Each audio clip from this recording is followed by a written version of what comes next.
오늘 다니엘서 1장 1절부터 2절까지 말씀을 통해서 하나님이 넘기셨다라는 제목으로 말씀을 증거하겠습니다. 사도행전은 크게 둘로 나누어집니다. 1장부터 6장까지는 우리가 어렸을 때부터 익숙하게 들었던 다니엘과 세 친구 이야기 중심으로 되어 있습니다. 근데 7장부터 마지막 장인 12장까지는 다니엘이 본 그 환상과 그 환상에 대한 해석을 중심으로 장차 역사 가운데서 일어날 일들을 설명해 주고 있습니다. 그래서 7장부터 12장은 다니엘이 본 환상과 그 환상에 대한 해석이 주입니다. 그래서 뒷부분을 읽을 때 되게 어렵고 혼란스럽게 느끼실 것입니다.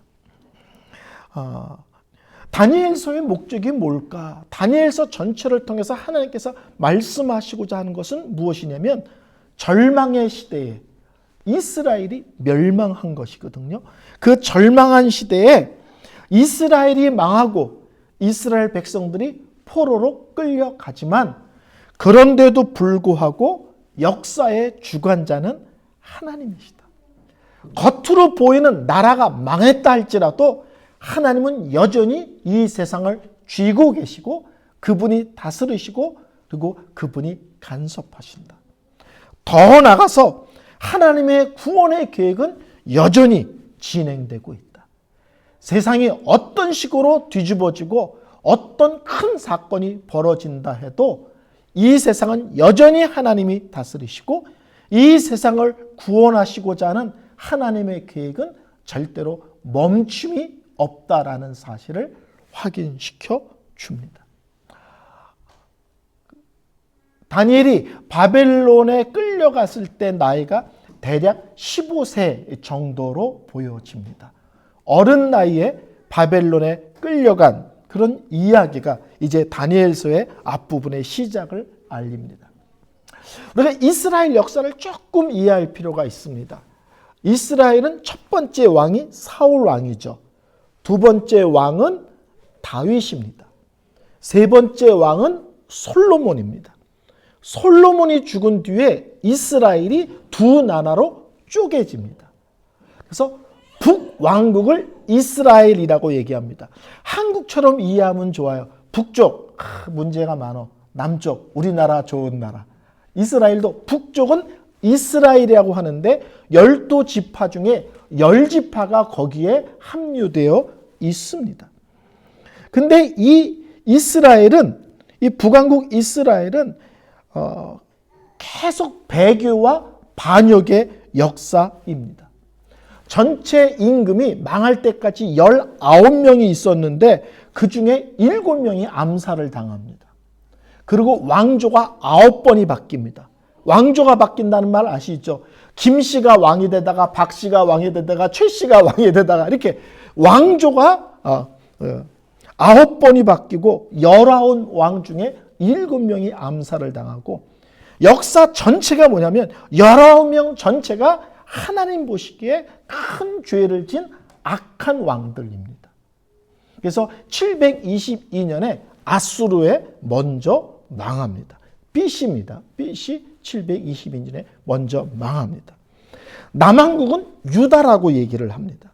이것은 유다 지파와 베냐민 지파 두 지파로만 이루어졌습니다. 그래서 남왕국 유다 또는 유다 그러면 이제 남쪽으로 쪼개진 나라를 얘기합니다.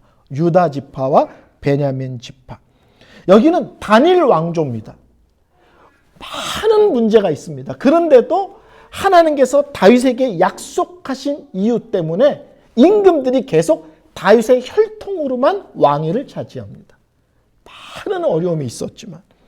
그리고 이스라엘은 약 20명의 왕이 있었는데 그 중에 8명의 왕은 어떻게든지 하나님 앞에 제대로 살아보려고 몸부림치는 왕이었고 12은 믿음의 자리에서 떠난 왕이었습니다. 그러니까 이스라엘은 유다는 많은 어려움이 있었지만 순간순간 좋은 왕들이 일어나서 이스라엘을 개혁하고 하나님 앞에 이스라엘을 바로 세우려고 몸부림쳤던 왕들이 곳곳에 있었고 다윗의 혈통을 이어가고 있었습니다. 그러다가 586년에 바벨론이라는 나라에게 멸망합니다. 이게 이스라엘의 남과 북으로 나눠진 그 두 나라의 기본적인 역사입니다. 이 다니엘서는 어떤 때냐면 느부갓네살, 바벨론의 느부갓네살 왕과 관계된 역사를 담고 있습니다. 이 다니엘서 시대는 어떤 거냐면 그 시대에 센 나라가 셋이 있었습니다. 아수르가 있었고 이집트, 성경에서는 애굽이라는 나라가 있었고 바벨론, 우리가 흔히 역사에서는 바벨로니아라고 배우는 바벨론이 있었습니다. 이 세 나라가 패권을 갖고 전쟁을 했는데 바벨론이 먼저 아수르를 제압합니다. 그리고 나중에는 애굽도 제압합니다. 그러면서 바벨론이 그 지역 패권을 장악하게 됩니다. 이 바벨론이란 나라가 패권을 장악하는 과정에 이스라엘이 19년 동안 3번에 걸쳐서 바벨론의 포로로 끌려갑니다. 첫 번째가 605년인데 오늘 본문에 나오는 것이 바로 그 얘기입니다. 유다 왕 여호야김이 다스린 지 3년이 되는 해에 바벨론 왕 느부갓네살이 예루살렘에 이르러 왕을 에워쌌더니, 이때가 첫 번째 이스라엘 사람들이 바벨론이 쳐들어와서 성을 에워싸고 결국은 그 이스라엘 사람들을 포로로 끌고 가는 그런 일이 있었습니다. 이때 끌려간 사람이 다니엘과 우리가 잘 아는 세 친구입니다. 근데 이 느부갓네살의 정책은 뭐냐면 다른 나라를 정복해서 또는 전쟁해서 사람들을 끌고 가는 이유가 노예로 부려먹으려고 끌고 가는 게 아니라 그 나라의 똑똑하고 탁월한 사람들을 데리고 가서 자기네 나라를 아름답게 강하게 세우려고 데려가는 거예요. 그러니까 전쟁에서 이긴 나라의 인재들을 뽑아다가 자기 나라의 인재들로, 그러니까 자기 나라 언어, 문화, 역사 모든 거를 공부해서 자기 나라를 잘 섬길 수 있도록 하기 위해서 데려간 것입니다. 이 다니엘서는 이 바벨론이 처음으로 포로를 끌려갔을 때 그 사건입니다. 그리고 8년 뒤에 이 바벨론하고 애굽하고 전쟁을 했는데 그때 한번 무승부가 된 적이 있어요. 무승부가 되니까 이스라엘 사람들이 야, 애굽이 아직도 힘이 있나 보다. 그래가지고 친애굽 쪽으로 정책을 세웁니다. 그러니까 애굽 쪽으로 기울어지는 거예요. 그것을 안 바벨론이 괘씸해가지고 군인을 몰고 와서 또 예루살렘을 포위합니다. 옛날엔 주로 성을 포위하고 가둬놓고 시작하잖아요. 근데 함락 3개월 전에 여호야김이 죽음을 당합니다. 그리고 그의 아들 여호야긴이 왕이 되는데 왕이 된 지 100일 만에 결국은 항복을 합니다. 그리고 이때 8,000명의 포로가 끌려가고요. 우리가 잘 아는 그 에스겔이 이때 끌려가고요. 여호야긴 왕도 끌려갑니다. 그리고 그의 숙부인 시드기야가 왕이 됩니다. 이 2차로 포로로 끌려가는 거예요. 3차는 11년 뒤에 일어납니다. 이때도 시드기야가 또 애굽에게 또 충성을 맹세합니다. 그리고 애굽은 너희 나라가 공격을 받으면 우리가 도와줄게. 또 이 말에 속아서 애굽 쪽에다 기댑니다. 그러자 또 바벨론이 밀고 들어오는데 애굽이 도와주지 않습니다. 그래서 예루살렘이 함락되기 며칠 전에 시드기야 왕이 밤중에 몰래 야밤 도주하다가 붙잡힙니다. 그래서 이 시드기야 왕 앞에서 바벨론 사람들이 시드기야 왕의 모든 아들들을 다 몰살시킵니다. 그리고 시드기야 왕의 두 눈을 뽑아버립니다. 그리고 그때 많은 학살을 통해서 이스라엘 사람 많은 사람이 죽습니다.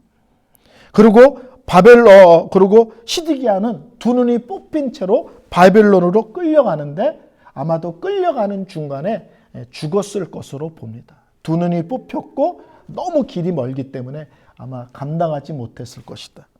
그리고 이때 예루살렘이 폐허가 되고 성전은 불태워지고, 그리고 이스라엘 유다가, 남왕국 유다가 이제 완전히 망하게 됩니다.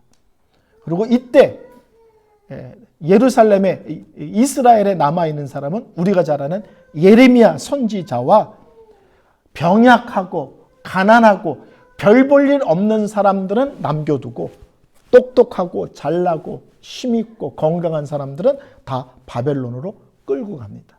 이 세 번째 사건을 우리가 세계사에서 바벨론 유수란 말 드셨죠. 이게 세 번째 포로 때 일어난 사건입니다.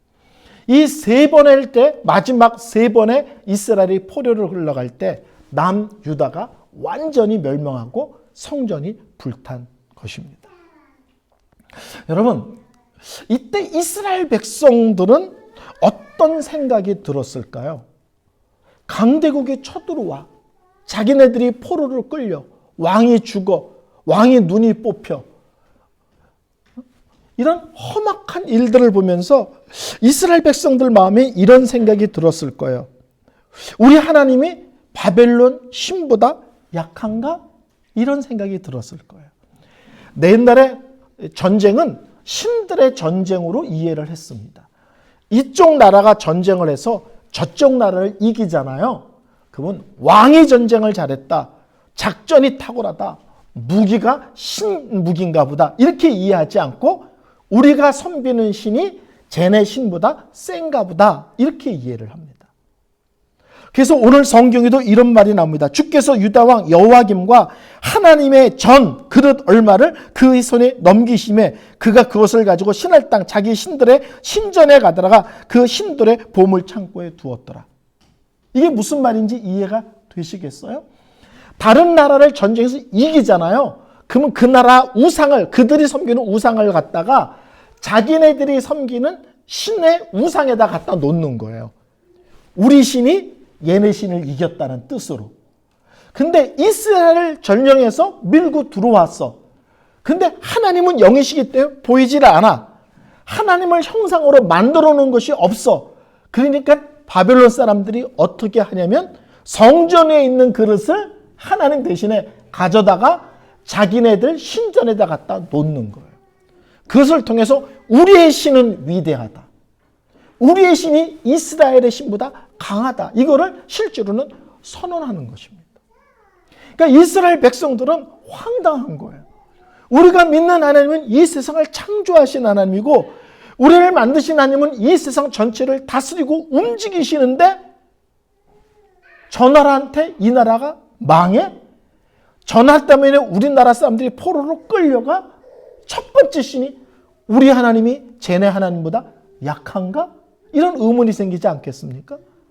또 하나는 이스라엘 백성들은 우리는 하나님의 특별하게 택함받은 민족이라는 자부심이 대단한데, 그러면 하나님이 혹시 우리를 버리신 것은 아닌가? 이런 생각이 들 것 아닙니까? 성도님들은 어떠세요? 우리가 우리 삶 속에서 말할 수 없는 큰 문제가 생기면 우리도 이런 의문이 생기잖아요. 하나님은 내 고통, 내 아픔, 내 눈물에 관심을 갖고 계신가? 사랑의 하나님, 능력의 하나님, 우리 아버지시라면서 나를 정말 이렇게 내버려 두실 건가? 이 고통은 끝이 있는가? 이 고통의 끝은 언제일까? 뭐 이런 의문들이 하나님 앞에 생기잖아요. 우리도 벼랑 끝에 설 때, 그렇죠? 하나님의 능력에 대한, 하나님의 사랑에 대한, 우리의 기도에 대한 응답에 대한 그것들이 자꾸 의문이 생길 때가 있지 않습니까? 거기에 대한 답이 오늘 성경이 이렇게 나옵니다. 2절에 주께서 유다왕 여호와김과 여호와의 전 그릇 얼마를 그의 손에 넘기시매. 이 모든 일은 하나님이 이스라엘을 바벨론에 넘기신 것이라는 거예요. 쉽게 말하면 바벨론이 이스라엘을 이기도록 하나님이 허락하셨다는 겁니다. 또 다른 말로 하면 이것은 하나님이 결정하신 것이라는 거예요. 여러분, 여러분의 인생 속에서 최종 결정권자가 하나님이라는 사실을 아주 뼛속 깊이 확신하고 분명하게 고백하십니까?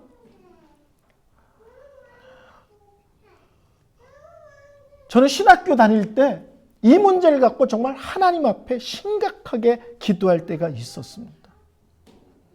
우리 과에 학교도 잘 안 와. 그래서 매일 친구들한테 대리 출석 불러다니는 학생이 하나 있었어요. 시험은 뭐 거의 다 남의 거 컨닝하고요. 레포트는 다 베끼고요. 그러니까 우리 학교 전체 학생들이 다 걔를 싫어했어요. 정상적인 신학생이 아니야. 근데 놀라운 것은 걔가 강남에 어마어마하게 큰 교회 전도사라는 거예요. 학교도 안 오고 매일 땡땡이 치고 시험 치면 컨닝하고 레포트는 베껴 쓰고. 근데 한 번도 결석 안 하고 한 번도 지각 안 하고. 저는 수업할 때 교수님 요 탁자 앞에서 교수님이 농담하는 것까지도 다 받았었어요. 참고서지 20권이다. 20권 다 읽습니다. 15권이다. 15권 다 읽습니다. 지각도 안 하고 결석도 안 하고. 교수님이 농담하는 것까지 받아쓰고 그렇게 최선을 다하는데 저희 반이 그때 108명인가 104명이었는데 제가 가장 작은 교회 전도사였습니다. 근데다가 목사님이 또 어마어마하게 무서운 분이셔서 제 일과가 그 목사님께 야단 맞는 게 제 일과였습니다. 제가 새벽에 어느 날 하나님께 아우성 쳤습니다. 하나님 불공평합니다. 암흑에 보십시오. 공부도 제대로 하지 않습니까? 거의 한 학기 전체가 편법, 불법이지 않습니까? 근데 저런 애는 서울의 강남의 최고 큰 교회 전도사고 이렇게 최선을 다하고 도서관에 묻혀서 공부만 하는 나는 왜 가장 작은 교회 그리고 가장 힘든 목사님 밑에 있습니까? 저희 과에 유행어가 있었어요. 친구들이 교회가 힘들어서 옮긴다면 친구들이 이렇게 얘기했어요. 너 은성이보다 더 힘들어? 정말 이렇게 말했어요. 너 은성이보다 더 힘들어? 제가 나중에 간증할 일이 있을 거예요. 정말 새벽마다 하나님은 옳지 않습니다. 하나님은 불공평합니다. 이러면 누가 성실하게 살겠습니까? 어느 목회자가 열심히 공부하며 준비하겠습니까? 근데 어느 날 음성이 들린 건 아니에요. 근데 그런 거 경험해 보신 적 있죠? 음성이 들리지 않았는데 음성이 들린 것처럼 정확하게 딱 정리가 돼버리는 거예요. 기도하는데 음성이 들리지 않았는데 갑자기 하나님이 저에게 내가 네 인생의 최종 결정권자다. 귀에 들리지 않았는데 기도하는데 마음에 마치 하나님이 마이크 대고 얘기하듯이 너무 명확하게 딱 그 문장이 떠오르는 거예요. 네 인생의 최종 결정권자는 나다. 네가 어디서 사역을 할지, 네가 얼만큼 사역을 할지 그것을 결정하는 것은 네가 아니라 나다. 그 친구가 어디서 사역을 하고 어떻게 사역할지를 결정하는 것도 네가 아니라 나다. 제가 그 기도 하나로 이제까지 제 모든 삶에 분명한 원칙이 탁 섰어요. 내 인생은 내가 결정하는 것이 아니라 하나님이 결정하신 것이고 내 인생은 그 하나님이 결정하신 그 결정 앞에 순종과 성실함으로 삶을 살아내는 것이다. 하나님이 결정하셨다는 말은 다른 말로 하면 뭡니까? 이 세상을 움직이는 것은 나다. 이 세상은 내가 주관한다라는 말씀입니다. 하나님은 이스라엘에게 끝없이 선지자를 통해서 경고했습니다. 너희들 이런 식으로 하나님을 섬기면 심판받을 거야. 너희들 이렇게 악한 죄를 지으면 하나님이 심판할 거야. 강한 나라가 쳐들어올 거야. 너희들 포로로 끌려갈 거야. 전쟁이 일어나며 포로로 끌려간다는 말씀을 수없이 했습니다. 너희들 망한다. 두려운 날이 올 거다. 근데 이스라엘 사람들은 듣지 않았을 뿐만 아니라 이런 얘기하는 선지자를 죽이거나 핍박했습니다. 이스라엘의 착각은 뭐냐면 우리는 하나님의 택함 받은 백성이다. 그러니까 절대 하나님이 우리를 망하게 할 리가 없다. 이런 생각을 해요. 또 하나 중요한 것은 무엇이냐면 우리는 성전이 있기 때문에 절대로 망하지 않는다. 이스라엘 사람들에게 있어서 성전은 정말 특별한 의미거든요. 그래서 우리나라에 성전이 있는데 어떻게 망해? 이게 이스라엘 사람들의 생각이에요. 선지자를 통해서 하나님이 아무리 경고해도 우리는 택하신 백성이기 때문에 망할 리가 없어. 우리는 성전이 있기 때문에 하나님이 이 성전을 부시며 우리나라를 멸망시킬 리가 없어. 이런 잘못된 착각을 하고 있었습니다. 그런데 성경은 하나님 앞에 분명한 믿음의 삶을 살아내지 않으면 법궤를 갖고 있던 성전을 갖고 있던 하나님은 그것이 의미 없고 가치가 없다고 보시는 거예요. 참 믿음 가운데 있을 때 그 성전이 의미가 있고 참 믿음 가운데 있을 때 법궤가 의미가 있는 것이지 믿음이 떠나면 하나님은 그것은 아무 필요가 없고 언제든지 버릴 수 있다라고 보시는 거예요. 이스라엘과 블레셋이 전쟁을 합니다. 엘리 제사장 때 얘기입니다. 사무엘 4장에. 그때 이스라엘이 군인이 4,000명이 죽습니다. 4,000명이 죽으니까 이스라엘 사람들이 어떻게 생각하냐면 법궤를 끌고 나가면 하나님께서 우리를 지키실 거야. 그런데 그 전쟁에서 3만 명이 죽고요. 법궤도 빼앗깁니다. 믿음에서 떠나면 법궤가 부적이 아니라는 거예요. 혹시 옛날에 미국 오신 지 오래되신 분은 잘 모르시는데 옛날에 한국 사람들이 차를 살면 교회 다닌 사람들이요. 뒷자리 위에다가 성경책을 놓고 다니는 게 유행이었었어요. 운전하는데 성경책을 위에 들고 다니면 사고가 안 나나요? 그러니까 성경책이 나를 지켜줄 거라고 생각을 하는 거야. 법궤가 우리를 지켜줄 거다. 법궤가 전쟁에서 우리를 승리하게 할 거다. 하나님은 아니요. 믿음에서 떠나면 그 법궤는 힘이 없는 거예요. 성전도 허물어지고 이스라엘은 멸망합니다. 하나님께서 이스라엘 백성들을 애굽에서 출애굽시켜서 가나안 땅으로 옮겨가게 하신 것은 가나안 땅에서 잘 먹고 잘 살게 하기 위한 것이 아닙니다. 이게 너무 중요해요. 하나님이 이스라엘 백성들을 가나안 땅으로 옮겨 살게 하신 것은 그 주위 모든 나라들에게 하나님의 백성을 통하여 하나님의 백성의 백성됨과 하나님의 하나님 되심을 드러내기를 원하신 거예요. 그게 뭐냐면 거룩이에요. 그러니까 이스라엘 백성들은 뭐에 초점을 맞추는 거냐면 거룩하게 사는데 초점을 맞추고 그것을 통해 주의 온갖 우상을 섬기는 민족들에게 이스라엘의 하나님이 얼마나 다르신지를 드러내기를 원하셨던 것입니다. 또 하나는 너희들은 어떤 어려움이 있어도 하나님만 의지해라. 하나님만 바라봐라. 다른 거 의지하면 안 돼. 다른 거 의지하면 안 돼. 그래서 이스라엘에게 얘기한 게 뭐예요? 말을 많이 두지 마. 무기를 많이 만들지 마. 그런 얘기를 하잖아요. 하나님 잘 섬기면 돼. 군사력으로 이 나라를 지키려고 하지 마. 하나님을 잘 섬기는 게 이 나라가 사는 길이야. 그리고 세 번째는 우리가 말한 대로 공의와 정의가 살아있는 사회를 만들어. 정의가 살아있고 공의란 말은 쉽게 말하면 이렇게 긍휼과 자비가 있는 사회인 거야. 힘이 없는 사람을 억압하거나 강제로 뺏거나 이런 거 하지 말라는 거야.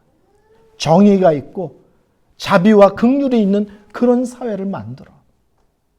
근데 이스라엘 역사는 이 모든 것이 깡그리 무너집니다. 이스라엘 사람들은 하나님을 안 섬긴 게 아닙니다. 하나님을 섬기면서 우상도 같이 섬겼습니다. 근데 가나안 우상의 대부분이 뭔지 아세요? 우리를 믿으면 잘 먹고 잘 살아요. 우리를 믿으면 자녀를 많이 낳아. 우리를 잘 믿으면 농사가 잘 돼. 우리를 믿으면 가뭄에 비가 와. 이런 거예요. 오늘날로 말하면 기복신앙입니다. 이스라엘 사람들이 거룩하게 살면 내가 책임지겠다고 말씀하시는 하나님 말씀에 귀를 기울이지 않고 이 땅에서 잘 먹고 잘 살게 하겠다는 우상의 귀를 기울임으로 이스라엘이 멸망한 것입니다.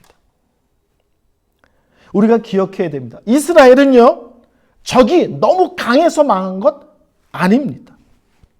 이스라엘이 너무 약해서 망한 것 아닙니다. 오직 하나님과의 관계가 무너졌기 때문에 이스라엘은 망했습니다. 하나님과의 관계가 바르고 그 안에서 구별된 삶을 살고 하나님이 그들에게 원한 아름다운 공동체를 이루어내면 하나님은 막아주시고 이기게 하시고 주위에 있는 나라들에게 조공도 받게 하시고 평안도 허락하여 주십니다. 여러분, 이번에 사무엘상하, 열왕기상하, 역대상하 읽으면서 뭘 느끼셨어요? 다윗 왕 때 다윗이 얼마나 하나님을 열심히 잘 섬겼습니까? 그랬더니 주위에 있는 나라들이 다 다윗에게 뭐예요? 조공을 받죠. 주위에 있는 나라들이 세금을 받죠. 이스라엘이 손바닥만한 나라예요. 근데 주위에 있는 나라들이 조공을 바칩니다. 이게 하나님의 원리예요. 너희들이 하나님 중심으로 쓰면 누구도 너희를 건드릴 수 없어. 제가 역대하 14, 15장 아사 왕에 대한 얘기를 성경에서 읽으면서 눈이 번쩍 떴습니다. 아사 왕에 대한 얘기를 하는데 계속 반복되는 단어가 평안이란 단어예요. 14장 2절에는 아사가 그의 하나님 여호와 보시기에 선과 정의를 행하고 우상을 북술고 백성들이 오직 하나님만 찾게 하고 율법대로 행했다.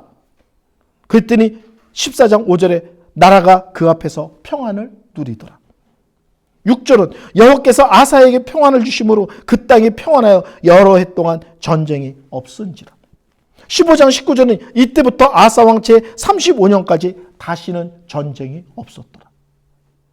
아사 왕 때의 전쟁이 없었던 것은 아사 왕의 국력이 어마어마해서 주위에 있는 나라들이 감히 넘보지도 못했기 때문이 아니라 하나님 보시기에 선과 정의를 행하고 우상을 부수고 백성들이 철저히 하나님 중심으로 살게 하고 말씀대로 살려고 애쓰기 때문에 그 땅에 평안도 주시고 모든 전쟁을 하나님이 친히 막아주셨다는 거예요. 이스라엘의 위대한 왕 중에 한 명이 히스기야입니다. 열왕기와 18장, 19장을 보면 그때 아수르군이 쳐들어오거든요. 와가지고 하나님을 막 조롱합니다. 너의 하나님은 별거 아니야. 막 조롱합니다. 그 얘기를 듣고 히스기야가 성전에 올라가서 기도를 하는데 꼭 어린아이처럼 하나님께 일러요. 하나님, 지금 바깥에서 하나님 조롱하는 거 다 들으셨죠? 하나님을 저렇게 조롱하는데 쟤네들 가만 놔두실 거예요? 이렇게 마치 어린아이처럼 왕이 하나님께 이릅니다. 그날 밤에 여호와의 사자가 아수르 군대를 쳐서 18만 5천 명이 그 밤에 죽습니다. 군사를 풀어서가 아니라 하나님께서 친히 개입하여 아수르군을 무너뜨린 거예요. 이스라엘은 오직 하나입니다. 온전히 하나님만 의지하느냐, 온전히 하나님만 믿느냐. 이 싸움이 분명하면 이스라엘은 언제나 평안이 있고 주위에 있는 나라들로 하여금 강한 나라라고 생각하게 됩니다. 그러나 이것이 무너지면 주위에 있는 모든 나라들이 이스라엘을 우습게 알고 이스라엘을 공격합니다. 성도 여러분, 오늘날 이스라엘은 누구일까요? 저 중동에 있는 지금 한참 전쟁 중인 이스라엘이 아니고요. 지금은 예수 그리스도를 믿고 아브라함이 가졌던 그 믿음을 같은 믿음을 갖고 있는 우리가 참 이스라엘이고 교회가 이스라엘입니다. 그렇다면 우리에게 그리고 우리 교회에게 하나님이 주신 사명과 삶의 모습은 무엇인가? 똑같습니다. 하나님만 의지하라. 너의 삶 속에서 언제나 하나님이 최우선이냐? 어떤 어려움, 어떤 괴로움, 어떤 답답함이 있어도 하나님만 의지할 거냐? 믿음의 왕들은요, 적들이 쳐들어오면 꼭 하나님께 엎드려서 하나님, 적이 쳐들어왔습니다. 엎드려 기도합니다. 악한 왕들은 적이 쳐들어오면 주위에 있는 다른 나라 왕에게 연락해서 그 나라와 손을 잡는 데 힘을 씁니다. 하나님이 계신데 다른 데다 손을 벌려. 하나님이 계신데 다른 데다가 눈을 돌려. 그러면 하나님께서 그것을 기뻐하지 않습니다. 예수를 믿는다는 것은 어떤 어려움, 어떤 괴로움, 어떤 답답함이 있어도 나의 도움은 하나님이십니다. 우리가 예배 시작마다 똑같은 성경 구절을 읽고 제가 예배를 시작하는데 왜 그런지 아시겠어요? 우리 개혁주의 노선의 믿음의 선배들은 항상 우리의 도움은 하나님밖에 없습니다를 고백함으로 예배를 시작했습니다. 이 개혁주의 노선의 교회는 우리의 도움은 하나님밖에 없습니다를 고백함으로 예배를 시작하는 거예요. 우리에게도 이 시대에 요구하는 것이 뭐냐면 하나님만 의지하라.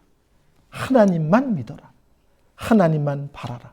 하나님만 너의 도움 삼아야 된다는 것입니다.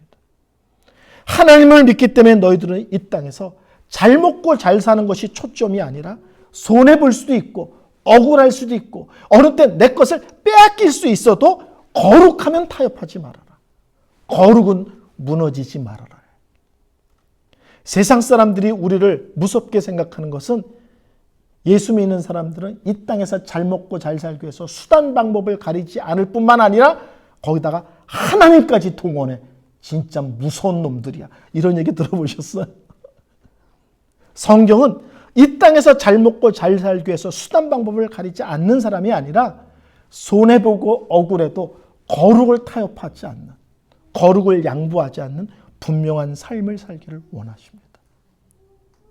그리고 우리 삶의 주에는 나로 말미암아, 우리 교회로 말미암아 약한 자, 가난한 자, 없는 자, 그런 사람들이 손해보거나 억울하거나 우리로 말미암아 무엇을 잃는 일이 없도록 하는 것, 하나님이 요구하시는 우리의 삶의 내용입니다. 그럴 때 하나님이 말씀하십니다. 내가 책임지리라. 내가 책임지리라. 마태복음 6장 33절 말씀으로 설교를 결론 내리겠습니다. 그런즉 너희는 먼저 그의 나라와 그의 의를 구하라. 그리하면 이 모든 것을 너희에게 더하시리라. 너희 삶에 항상 하나님이 먼저냐? 그러면 내가 너희를 책임지리라. 이런 분명함이 우리 속에 다시 한번 새겨지는 그런 모습 되시기를